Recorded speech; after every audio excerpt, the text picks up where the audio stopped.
தேசிய அரசியல் இயக்கம் தங்களுடைய சமூக வலைதளங்கள்ல அதிகமா யார ப்ரமோட் பண்றாங்க தெரியுமா?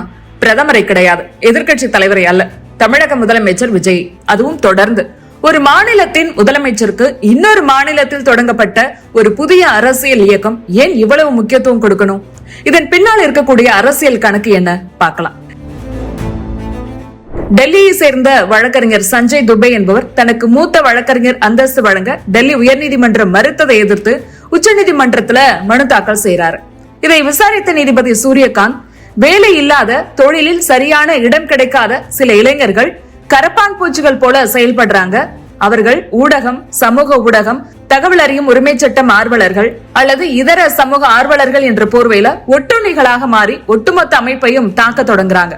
நீங்களும் அவங்களோட கைகோர்க்க போறீங்களா அப்படின்னு மனுதாரரை பார்த்து நீதிபதி கேட்க, அவருடைய இந்த கேள்வி மிகப்பெரிய சர்ச்சையானது. அதன் விளைவா தொடங்கப்பட்டதுதான் காக்ரோச் ஜனதா பார்ட்டி.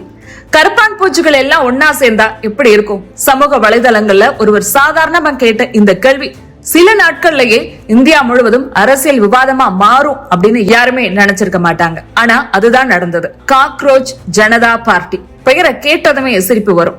ஆனா இந்த சிரிப்புக்கு பின்னாடி இருந்த கோபம் தான் இந்த இயக்கத்தை வைரல் ஆக்குனது. இந்த இயக்கத்துல சேரணும்னா என்ன தகுதி தெரியுமா?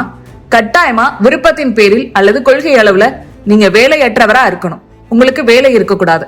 அதே போல சோம்பேறியா இருக்கணும். உடல் ரீதியான செயல்பாடுகள்ல மிகுந்த சோம்பேறித்தனம் கொண்டிருக்க வேண்டும். குறைந்தபட்சம் 11 மணி நேரமாவது இணையத்துல தீவிரமா செயல்படணும்.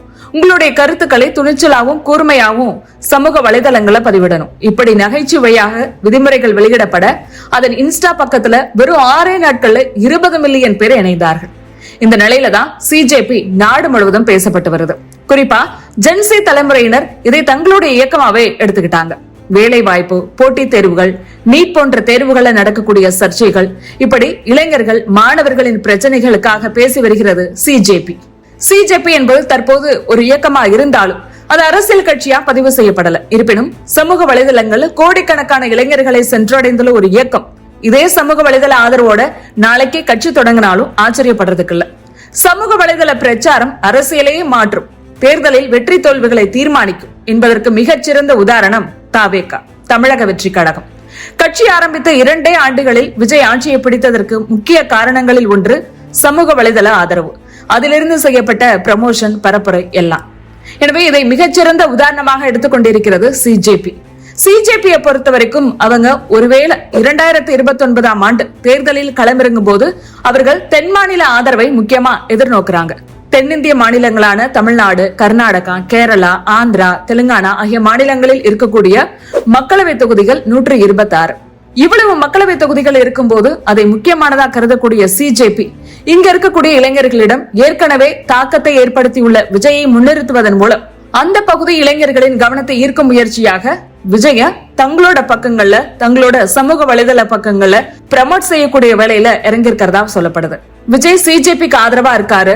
அவர் டெல்லி ஜந்தர் மந்தர்ல சிஜேபி நடத்தக்கூடிய போராட்டத்துக்கு நேரடியாவே ஆதரவு தர போறார் அப்படின்னு அவருடைய ஆதரவாளர்கள் தொடர்ந்து ரீல்ஸ் பதிவிட்டு வந்தாங்க. சிஜேபியை பொறுத்த வரைக்கும் ஒரு விஷயத்துல தெளிவா இருக்காங்க.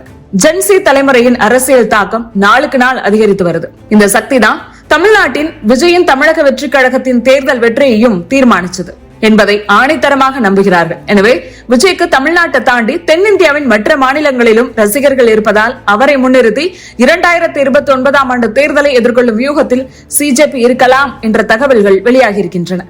சிஜேபிக்கும் விஜய்க்கும் ஜென்சி இளைஞர்களின் ஆதரவு இருந்தாலும் அந்த ஆதரவின் அடிப்படை முற்றிலும் வேறுபட்டதா இருக்கு. விஜய்க்கு கிடைத்த ஆதரவின் பின்னணியில் அவர் கோலிவுட்டின் உச்ச நட்சத்திரம் என்பதும் பல ஆண்டுகளா குழந்தைகள், இளைஞர்கள், குடும்ப ரசிகர்கள் என மிகப்பெரிய ரசிகர் பட்டாளத்தை உருவாக்கி இருந்ததும் முக்கிய காரணிகளா பார்க்கப்படுது.